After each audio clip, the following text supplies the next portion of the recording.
கிறிஸ்துவுக்குள் அன்பான பிரியமான தேவ ஜனங்களே, இந்த நாளில் கூட இதனுடைய வார்த்தையை உங்களோடு கூட நான் பகிர்ந்து கொள்றதில் கர்த்தரை ஸ்தோத்தரிக்கிறேன்.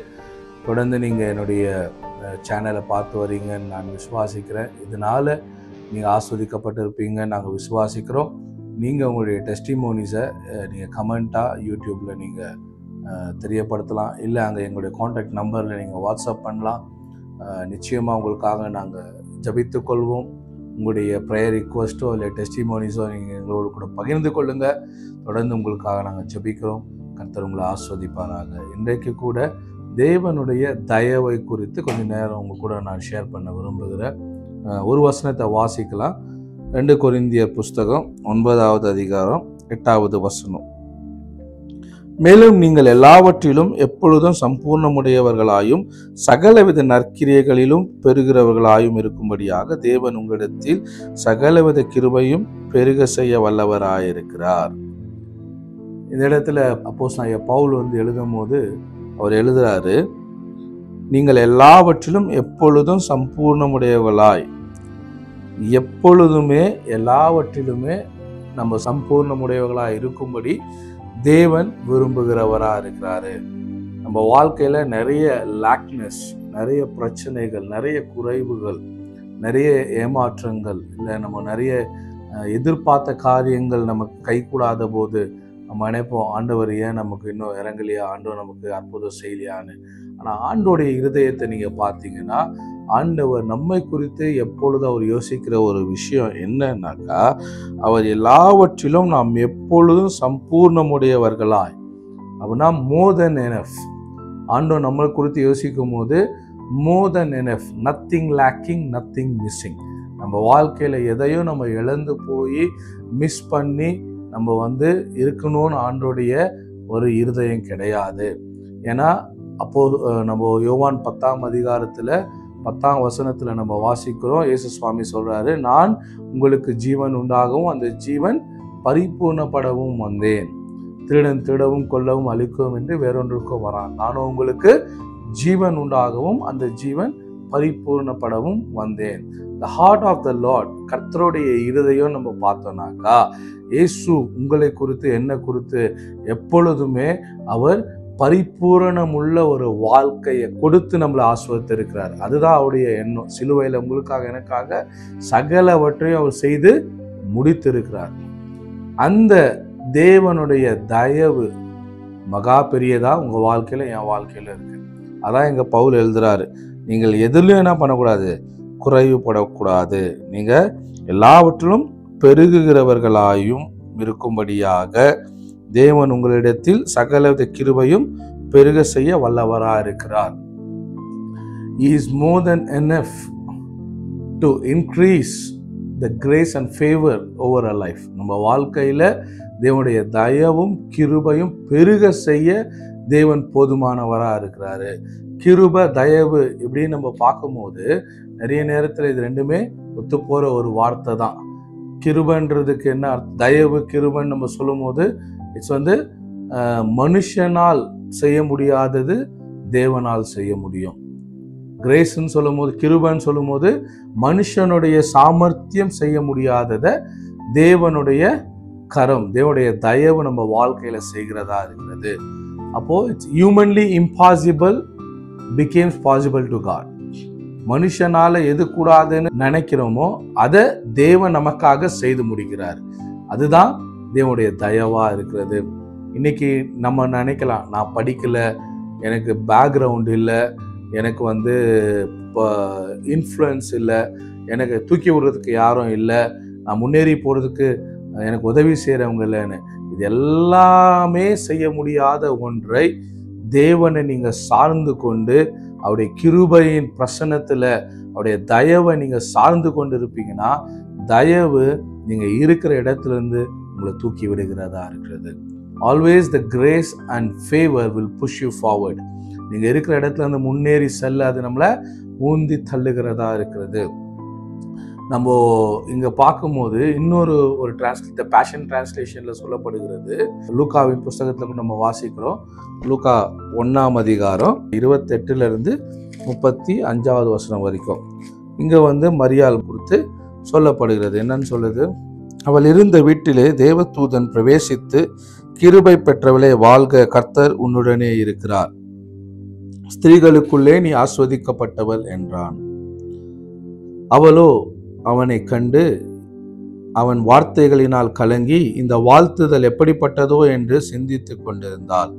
தேவதூதன் அவளை நோக்கி, மரியாளே பயப்படாதே, நீ தேவனிடத்தில் கிருபை பெற்றாய். இதோ நீ கர்ப்பவதியாகி ஒரு குமாரனை பெறுவாய், அவருக்கு இயேசு என்று பெயரிடுவாயாக. அவர் பெரியவராயிருப்பார், உன்னதமானவருடைய குமாரன் எனப்படுவார். கர்த்தராகிய தேவன் அவருடைய பிதாவாகிய தாவீது சிங்காசனத்தை அவருக்கு கொடுப்பார்.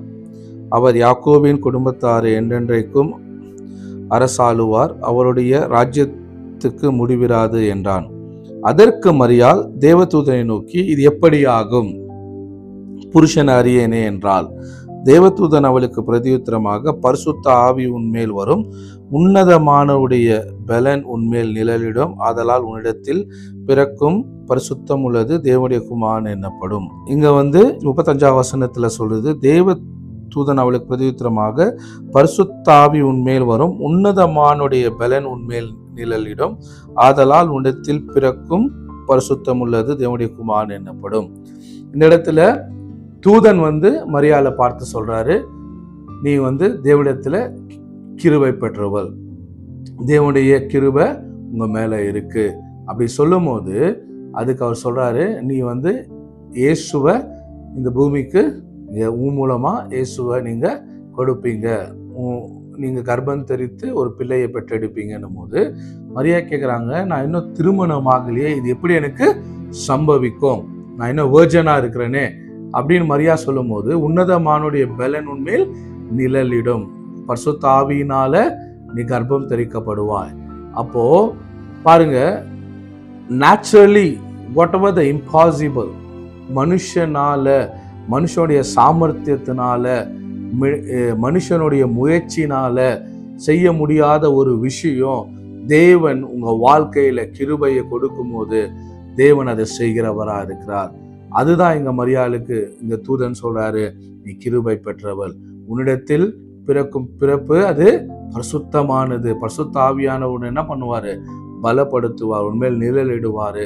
இன்னைக்கு நீங்க நினைக்கலாம், என் உயர்வு எப்படி வரும், என் வாழ்க்கையில எனக்கு சர்டிபிகேட்ஸ் இல்லையே, நான் நல்ல பொசிஷன்ல நான் வளர்க்கப்படலையே, இல்லை என்னுடைய பேக்ரவுண்ட் இல்லையே, இப்படிலாம் ஒரு கேள்விகள் இருந்துச்சுன்னா நான் சொல்றேன், உலகத்தின் ஞானத்தை பைத்தியமாக்கும்படி தேவன் என்ன பண்ணாரு, உலகத்தின் பைத்தியமானவர்களை தெரிந்து கொண்டார், உலகத்தின் பலவான்களை வெட்கப்படுத்தும்படி உலகத்தின் பலவீனமானதை தெரிந்து கொண்டார். எப்படி அவர் செய்யறார்? அதை தேவன் அவரை சார்ந்து இருக்கிற தன்னுடைய பிள்ளைகள் மீது அவருடைய கிருபைய தயவை பெருக செய்கிறவரா இருக்கிறாரு. இன்னைக்கு நீங்க அவருடைய தயவை விசுவாசித்து அதை நீங்க தியானம் பண்ணி அதுக்காக நீங்க தேவனை ஸ்தோத்திரம் பண்ணுவீங்கன்னா நான் சொல்றேன், whatever the impossible situations in your life, God will make it through His grace possible. இதெல்லாம் கடினமா கஷ்டமா நம்ம சரீர முயற்சியில நம்ம பலத்துல நம்ம போராடி செய்ய முடியாம நம்ம ஸ்ட்ரகிள் ஆகிறோமோ அது ஆண்டோடைய தயவுல ஒப்பு கொடுங்க, ஆண்டோடைய தயவுக்கு ஒப்பு கொடுங்க. அப்போ நிச்சயமா ஆண்டவர் அவருடைய கிருபையின் அவருடைய தயவின் பிரசன்னத்தை உங்க வாழ்க்கையில ரிலீஸ் பண்றவரா இருக்கிறாரு. He will anoint you with His favor. தேவன் தன்னுடைய தயவு உங்க மேல அபிஷேகம் பண்ணுகிறவரா இருக்கிறாரு. அந்த அபிஷேகம் தேவனுடைய தயவு உங்க வாழ்க்கையில தேவன் பெரிய காரியங்களை செய்யும்படிக்கு உங்களை கொண்டு போகிறவரா இருக்கிறாரு. ஏன்னா திருமணம் ஆகாம ஒரு குழந்தையை பெற்றெடுக்கிறது அது கூடாத காரியம்.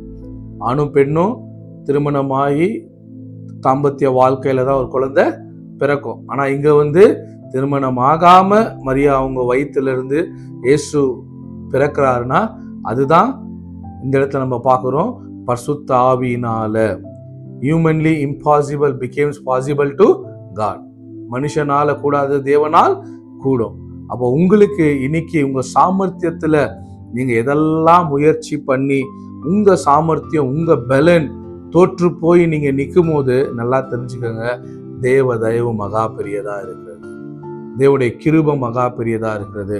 அவருடைய கிருபையை சார்ந்து கொள்ளும் போது தேவன் நிச்சயமா உங்க வாழ்க்கையில உயர்வை கட்டளையிடுவாரு. கிருபை தயவு என்று நம்ம பேசும்போது அதனுடைய விளக்கம் வந்து நம்ம மூல பாஷையிலிருந்து பார்க்கும்போது தயவு கிருபை என்று சொல்லும் போது அதோட விளக்கங்களை பார்த்தோம்னா அதுக்கு நிறைய டெஃபினேஷன்ஸ் இருக்கு.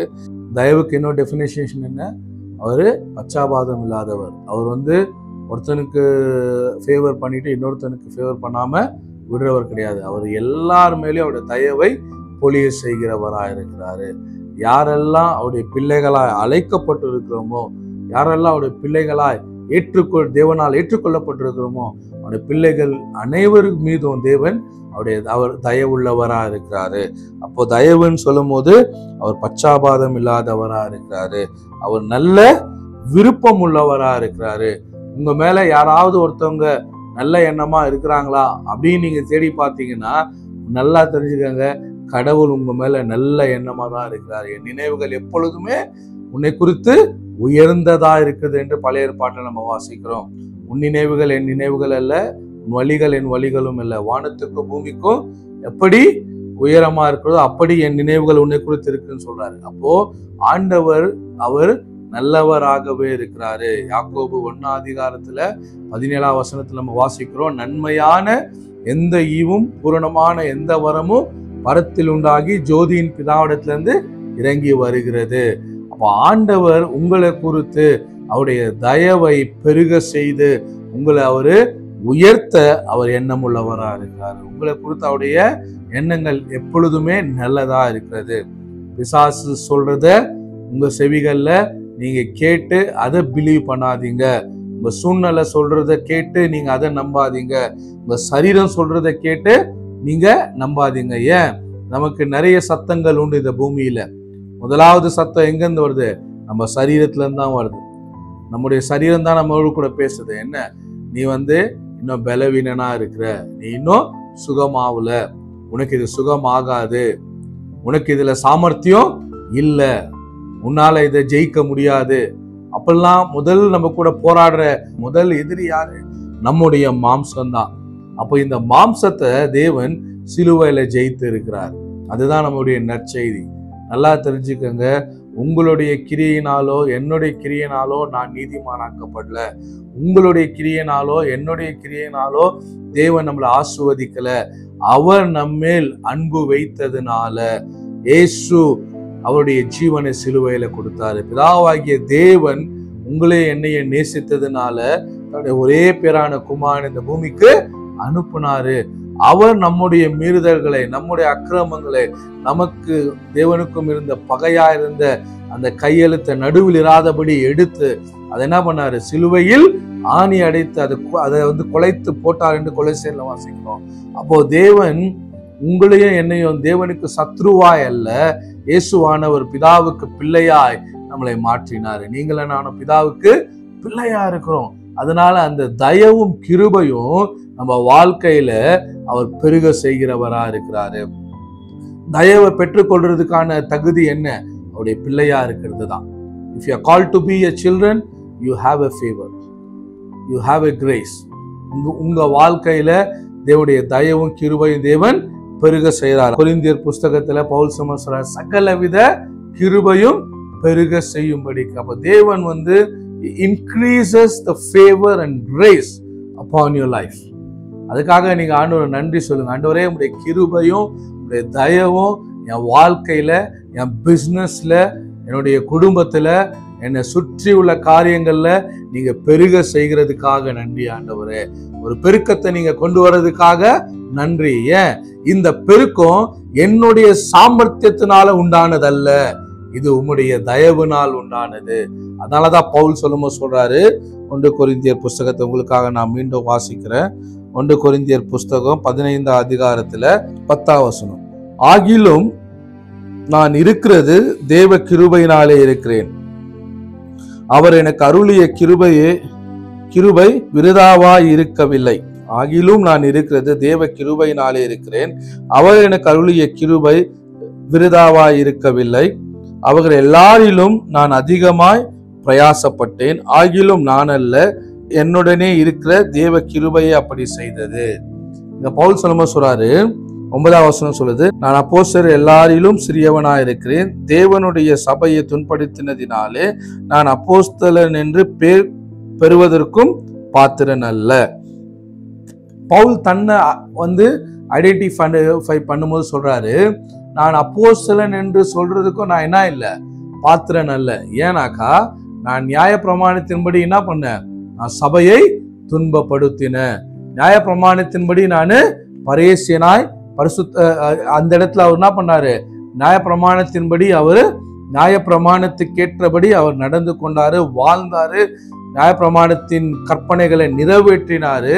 ஆனா இது எல்லாமும் அவர் செய்யும் போது அவர் வாழ்க்கையில அவர் என்ன பண்ணல, தேவனுடைய தயவை, தேவனுடைய கிருபையை பார்க்கல. இன்னைக்கு நம்ம பிரயாசத்துல, நம்மளுடைய முயற்சியில நம்ம எவ்வளவுதான் நம்ம செஞ்சாலும் நம்ம நினைக்கிறோம் 40 நாள் நம்ம உபவாசம் போட்டாதான் ஆண்டவர் பக்கமா திருப்பி வைப்பாருன்னு. உபவாசம் போடுறது நல்லது, ஜபிக்கிறது நல்லது, அதுக்கு நான் விரோதமா சொல்ல. ஆனா உன்னுடைய பிரயாசத்தினால ஆண்டவர் உன்னை உயர்த்துறது இல்ல. அவருடைய பிரயாசத்தை நீங்க எப்போ விசுவாசிக்க ஆரம்பிக்கிறீங்களோ, அவருடைய பிரயாசத்தை எப்ப நீங்க தியானிக்க ஆரம்பிக்கிறீங்களோ, தேவன் எனக்காய் சகலவற்றையும் செய்து முடித்து இருக்கிறாரு, அதை நான் அவர் பினிஷ் பண்ணத நான் எப்போ பிலீவ் பண்றேனோ, அப்ப என்னால செய்ய முடியாததை என்னை கொண்டு கிறிஸ்து செய்ய வைக்கிறவரா இருக்கிறாரு. இங்க பவுல் அதை தான் சொல்றாரு, நான் என்ன பண்ணேன், சபையை துன்படுத்தின, நியாயப்பிரமாணத்தை கை கொண்ட, எல்லாவற்றிலும் நான் பக்திமானாய் நடந்து கொண்டேன். ஆனா அப்போ என் வாழ்க்கையில என்ன இல்லை, என்ன நான் அப்போஸ்தலன் சொல்லி கொள்றதுக்கு எனக்கு தகுதி இல்லை.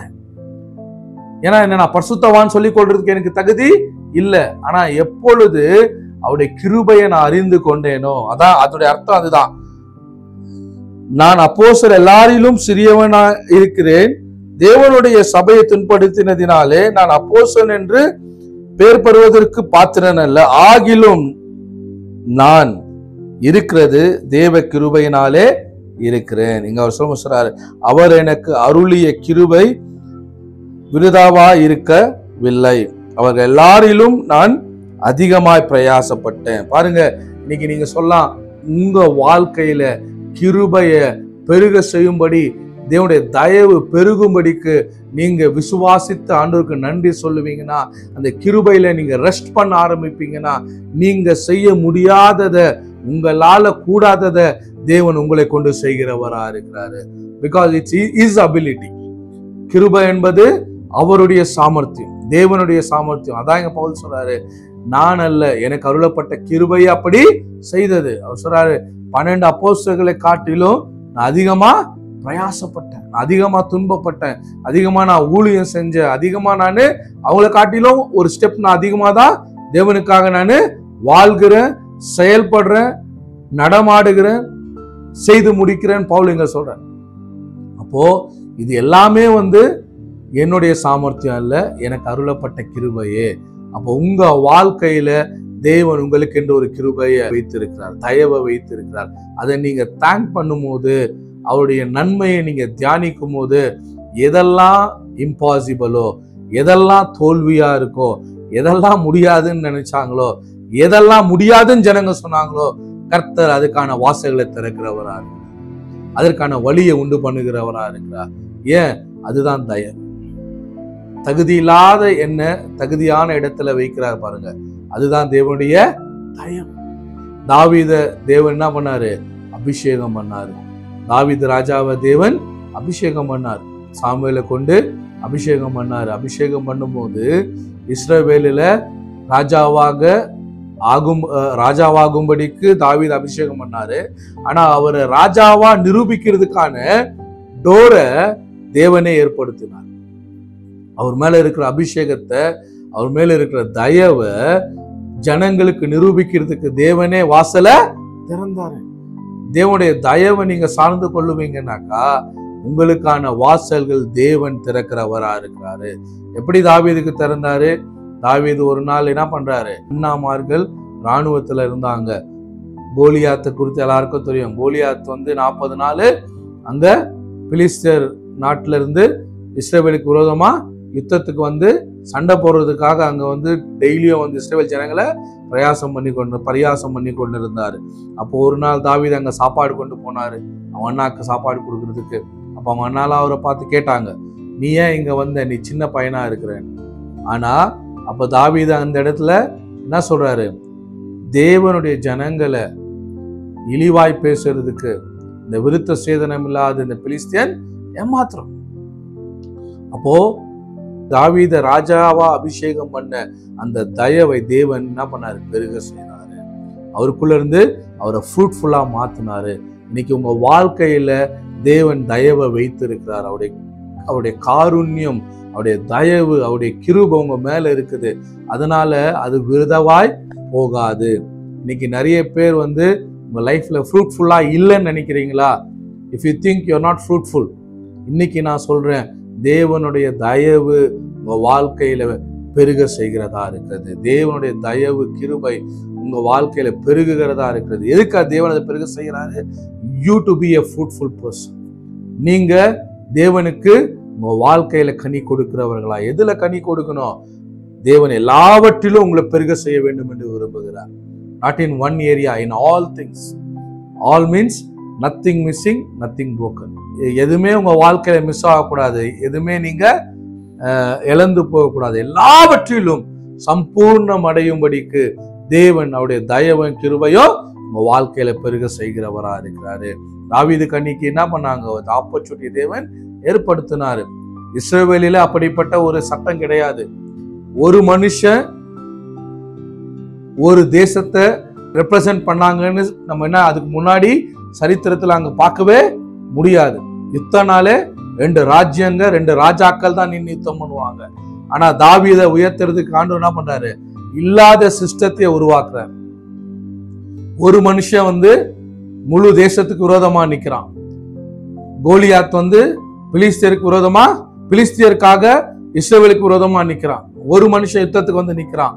இங்க ஒரு மனுஷன் தாவீது இஸ்ரவேலுக்காக நிக்கிறான். எப்படி?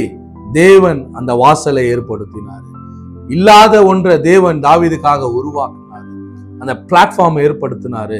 அதுல கோலியாத்தை தேவன் தாவீது கையில் ஒப்பு கொடுத்தார்.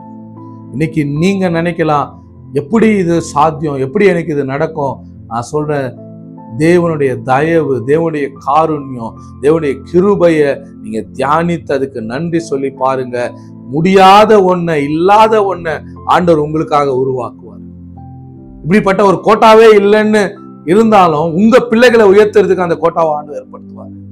இப்படிப்பட்ட ப்ரமோஷன் நீங்க வேலை செய்யற இடத்துல இதுக்கு முன்னாடி இப்படிப்பட்ட ஒரு ஸ்கீமே இல்லாம இருந்தாலும் நீங்க தேவனுடைய தயவு உங்க வாழ்க்கையில பேசி பாருங்க.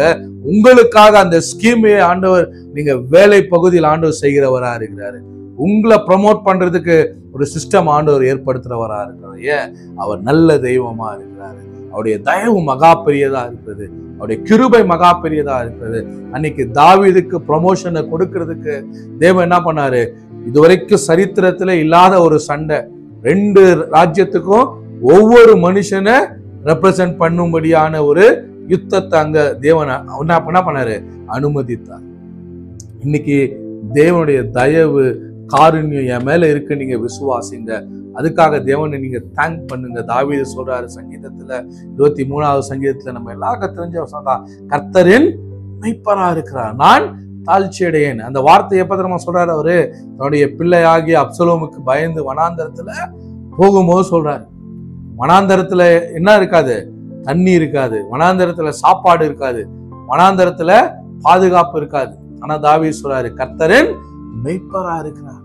ஏன்? அவருடைய தயவு மகா பெரியது. கர்த்தரின் மெய்ப்பரா இருக்கிறார், நான் தாழ்ச்சி அடையேன். அவர் என்னை புல்லுள்ள இடங்களில் மேய்த்து அமர்ந்த தண்ணீர் அண்டையில கொண்டு போய் விடுகிறார். அவரின் ஆத்துமாவை தேற்றி தம்முடைய நீதியின் பாதையில நடத்துகிறார். 4ஆம் வசனத்தை நான் வாசிக்கிறேன் உங்களுக்காக. 4, 5, 6 சங்கீதம். அது ரொம்ப தாவீது இந்த சங்கீதத்தை எழுதும் போது அரண்மனையில உட்கார்ந்து பேலஸ்ல நல்ல ஒரு ராஜ போஜனம் சாப்பிட்டு கொண்டு ஆண்டுக்கு நன்றி சொல்லி இந்த சங்கீதத்தை எழுதல. தாவீது தன்னுடைய மகனாகிய அப்சலோமுக்கு பயந்துன்னு சொல்றதை விட அப்சலோம் தாவீதுக்கு விரோதமாய் வரும்போது அப்சலோம் கிட்ட இருந்து என்ன பண்றாரு? அவரு போகிறாரு. யோசிச்சு பாருங்க, அவ்வளோ யுத்தத்தை ஜெயித்த தாவீது, அவ்வளோ யுத்தத்துல வெற்றியை கண்ட தாவீது, படைத்தலைவர்கள்லாம் கூட இருக்கிறாங்க. அவருடைய படைத்தலைவர்கள்லாம் பலசாலிகள். ஒரு வார்த்தை சொன்னா போதும் அப்சலோம் தலையை எடுத்துருவாங்க. அவ்வளோ மிலிட்ரி மேன், ராணுவம் அவ்வளோ ஸ்ட்ராங்கான ஒரு மிலிட்ரி ஆர்மி கொண்டதான தாவீது அப்சலோமுக்கு விரோதமா என்ன பண்ணல, படையெடுத்து போல, அப்சலோமுக்கு விரோதமா சண்டை போட போல. ஆனா ஒரு வனாந்தரத்துக்கு நேரா கடந்து போறாரு. போகும்போது வழியில சொல்றாரு, கர்த்தர் என்ன பண்ணாரு, கர்த்தர் இந்த அனுமதிச்சார் என்றார். இந்த வனாந்தரத்தை கர்த்தர் எனக்கு அனுமதிச்சிருக்காரு. கர்த்தரே அனுமதிச்சிருக்கும் போது யாரு தூசித்தா என்ன? தாவீது போகும்போது அங்க ஒருத்தர் என்ன பண்றான், தாவீத தூசிக்கிறான். அப்போ தாவீது கூட இருக்கிற படைத்தலைவர் சொல்றான், ஒரு வார்த்தை சொல்லுங்க, என்ன பண்றேன், தலைய வெட்டிடுறேன். அப்ப தாவீது சொல்ற, கர்த்தரே இதை எனக்கு அனுமதிச்சிருக்கிறாரு, நீ அவனுக்கு விரோதமா நிக்கிற, கர்த்தர் நம் பக்கமா இருந்தா கர்த்தர் நம்மள தப்புவிப்பான்னு சொல்லிட்டு அப்ப அந்த சங்கீதத்தை அவர் எழுதுறாரு. கர்த்தரின் மெய்ப்பரா இருக்கிறாரு, நான் தாழ்ச்சி அடையேன். அவர் என்னை புல்லுள்ள இடங்களில் மேய்த்து அமர்ந்த தண்ணீர் அண்டையிலே கொண்டு போய் விடுகிறார். அவர் என் ஆத்துமாவை தேற்றி தம்முடைய நாமத்தின் நிமித்தம் என்னை நீதியின் பாதையில நடத்துகிறார். நான் மரண இருளின் பள்ளத்தாக்கிலே நடந்தாலும், எப்போ வனாந்தரத்துல அப்சலோம் அவருக்கு விரோதமா படையெடுத்து வரும்போது அப்சலோமு கிட்ட இருந்து அவரு ஓடி வனாந்தரத்துக்கு போகும்போது இத சொல்றாரு, நான் மரண இருளின் பள்ளத்தாக்கிலே நடந்தாலும் பொல்லாப்புக்கு பயப்பட, ஏன் தேவரீர் என்னோடு கூட இருக்கிறீர். அப்சலோமுடைய படையை பார்த்தோம், அப்சலோமை பார்த்தோம், நான் என்ன பண்றது இல்ல, பயப்படுறது இல்ல. என் மரணத்தை பார்த்து நானு பயப்படுறது இல்ல. ஏன், கர்த்தர் என் வாழ்க்கையில நல்லவராகவே இருக்கிறாரு. சொல்றாரு, தேவன் என்னோடு கூட இருக்கிறாரு, உமது கோலும் உமது தடியும் என்னை தேற்றும்.